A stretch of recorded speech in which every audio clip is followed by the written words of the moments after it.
Hello weavers, welcome to సుగుణ పోపులు పెట్టి channel. ఈరోజు మనం పచ్చి రొయ్యలు పులుసు చేసుకుంటామండి. చాలా టేస్ట్గా ఉంటుంది. ఇది రాగి ముద్దలకి చాలా బాగుంటుంది, వేడివేడి అన్నానికి బాగుంటుందండి. ఇది ఎట్లా చేయాలో చూస్తామా మరి.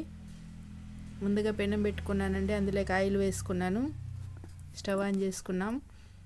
అందులోకి ఆవాలు, జీలకర్ర, మెంతులు వేసుకుంటున్నానండి. ఇవి బాగా చిటపటలాడాలి. ఇప్పుడు ఆనియన్స్, ఒక 2 పెద్ద ఆనియన్స్ కట్ చేసి వేసుకున్నాను. బాగా ఫ్రై చేసుకుంటాము. కొద్దిగా సాల్ట్ వేసుకుంటామండి. సాల్ట్ వేయడం వల్ల తొందరగా ఆనియన్ కానీ ఫ్రై అవుతాయి. కరివేపాకు,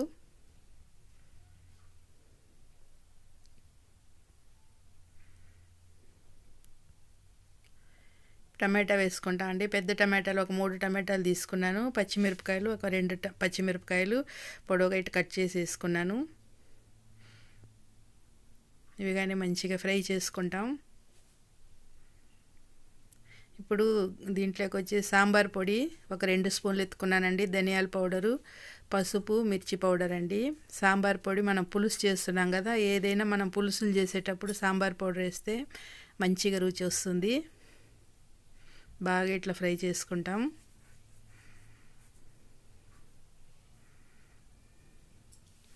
ఇప్పుడు వచ్చేసి పచ్చి రొయ్యలు తీసుకున్నామండి. ఇది పసుపు వేసి బాగా వాష్ చేసి పెట్టుకొని ఉన్నాను. దీనికి ఒక పేగు ఉంటుందండి, వెనక పక్క ఒకటి ముందు పక్క ఒకటి ఉంటుంది. ఆ రెండింటిని తీసేసుకున్నామంటే హెల్త్కి మంచిది, టేస్ట్ బాగుంటుందండి. లేకపోతే అది మట్టి వాసన వస్తుంది. మన మసాలా కానీ బాగా ఫ్రై అయింది. అందులోకి కడిగి పెంచుకున్న రొయ్యలు వేసుకుంటాము.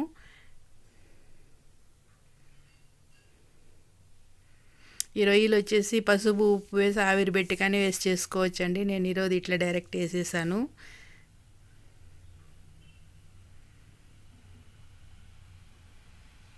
బాగా ఇట్లా ఒక 5 మినిట్స్ మంచిగా ఫ్రై చేసుకోవాలి. ఆ పచ్చిదనం, రొయ్యలో ఉండే వాటర్ అంతా కొంచెం బయట వచ్చి పచ్చిదనం పోయేంత వరకు ఫ్రై చేసుకోవాలి.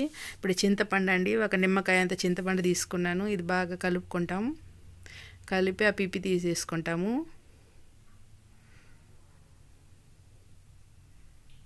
ఇప్పుడు ఆ రసం పోసుకున్నామండి, చింతపండు రసం.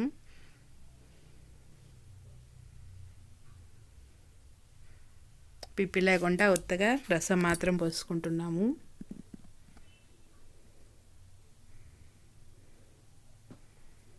ఒకసారి కలుపుకొని మంచిగా మూత పెట్టి ఉడికించుకున్నామంటే ఒక 5-6 మినిట్ ఉడికిందంటే మనకు రొయ్యల పులుసు రెడీ అయిపోతుందండి. మీరు మన ఛానల్ సబ్స్క్రైబ్ చేసుకోండి, లైక్ చేయండి, మీ ఫ్రెండ్స్కి షేర్ చేయండి.